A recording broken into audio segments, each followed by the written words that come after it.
Hey everybody, welcome back to the channel and some more Pillage here as we work our way through more of these basic little how to play videos and just some of the finer points on weapons, loadouts, special characters, etc. So today we want to take a look at a little bit of a defensive strategy, and that is if your force allows for a healer, and we have one here. Still need to get these guys properly based, but pretty easy to recognize. I've put them on a slightly larger base just so it's easier to pick out some of these special characters. So, like our chieftain here, right? So let me get these kind of back in place. So we're just kind of having like a basic, scenario that you might run into where the healer, and the way his rules work, again, just as a reminder, right? So healer can cancel a wound taken by one of your warriors.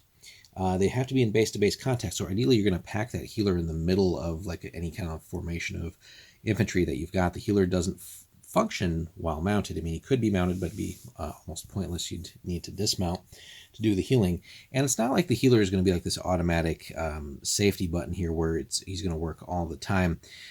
Really, he can just cancel a wound on a 6 when it's inflicted, but it's important to get him into his base, into as much base-to-base contact with your friendly troops as possible. So here we're saying that he's touching the chieftain and our two little buddies here on either side, but we're being attacked by 3 guys.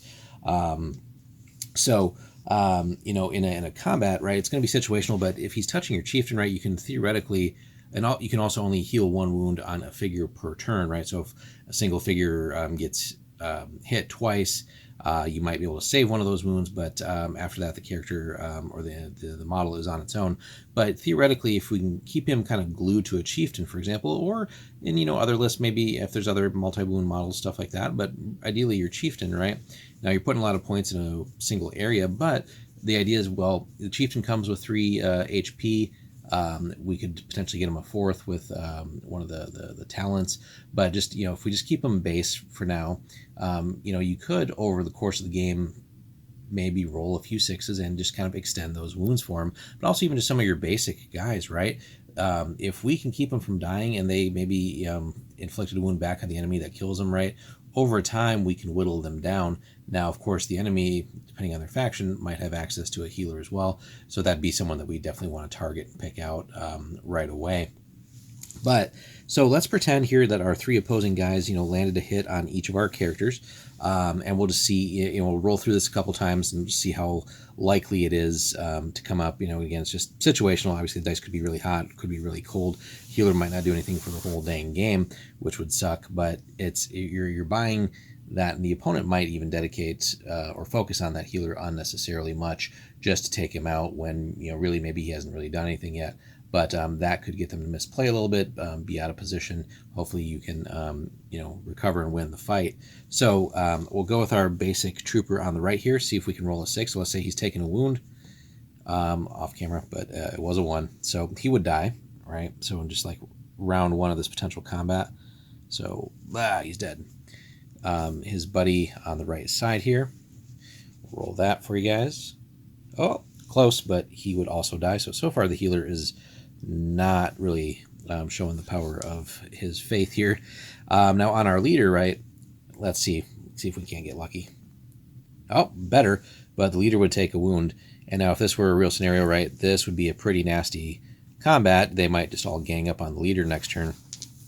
So he's down to 2 wounds. So let's say by some miracle they all hit him again. The leader's just kind of whiffing on combat here. So, that's right, we can only heal 1 per turn, I was going to say. That'd be awesome if we could heal it like every single one. But, again, 1 per character, so we only have 1 character that the healer can actually work on. Let's see if he can actually do his job. Nope. Leader's down to 1 more wound. Let's say he magically saves the other 2. Okay, it's the next turn. And, ideally the leader would be taking some of these guys out. But let's see if the priest can do anything. Oops. And still another 5. So far we are batting pretty horribly, but let's give it another go here. We'll see if we can actually just manage a 6. So we're just gonna go number 1, top guy. Nope, getting better.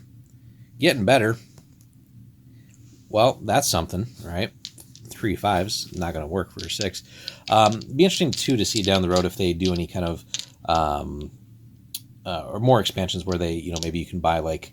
In the same way that your leader gets talents, maybe you can upgrade like your healers with, like a holy relic or something that maybe lets them heal on a 5 or something. That'd be pretty cool. Kind of like that actually as a house rule. So so let's give it one more round here, see if we can actually just manage a 6 at some point. So another dead guy, leader's taking a wound, and oh man, this healer needs to rehearse his healing powers apparently. Go back to med school or something. Another round, still a whiff. Leader, finally, he saved a wound. There we go. We've definitely paid our points for that healer. And oh my god, he's on fire. I knocked that over. That counts. That was a 6. So theoretically, there you go. So if this was an actual turn, he got pretty damn close here. That would have been a... Had we done the 666, right? It'll happen at some point in the game. But had we done that, that would have been super frustrating for the opponent, right? Ideally, maybe we're striking back and knocking some guys out. So in retaliation, maybe we can come over, start... putting the fight in our favor, and you know, maybe we knocked out his buddy here. So now it becomes like a, you know, a completely opposite fight. We've saved some guys. Oh, well, let's pretend he was dead. We're messing that up.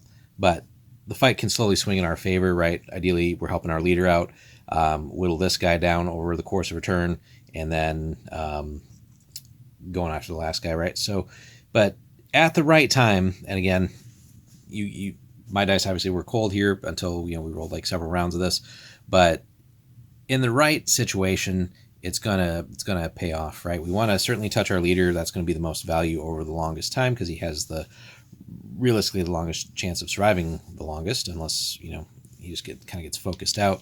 But in the right setup, you can build a nice little nucleus of models here. Get as many touching the priest as possible, and ideally you've bought yourself potentially some ablative wounds over the course of a game. So that being said, and the priest isn't necessarily all that expensive, so it's, you know, worth a try certainly. Now he's not going to do much when he fights back because he's going to fight unarmed basically, or sorry, no armor and improvised weapon. So realistically, he's not going to do much with his stick here. But let us know, guys, what your experience has been so far with the healers. Have you run them? Have they made a difference? Has that been that one crucial moment of the battle where that one saved wound has really turned things around for you and you're able to push through and win the engagement, maybe even win the scenario? Hit us up in the comments there, guys. We'll have plenty more videos like this where we walk through all the different special characters and combat situations and stuff like that. And again, you can kind of go from our dice rolls there. Didn't kick in for several rolls, but then we got a little bit of hot at the end there with two 6s out of 3 rolls. So thanks so much for watching, guys. Be sure to like, comment, subscribe. We'll have more Pillage for you very soon.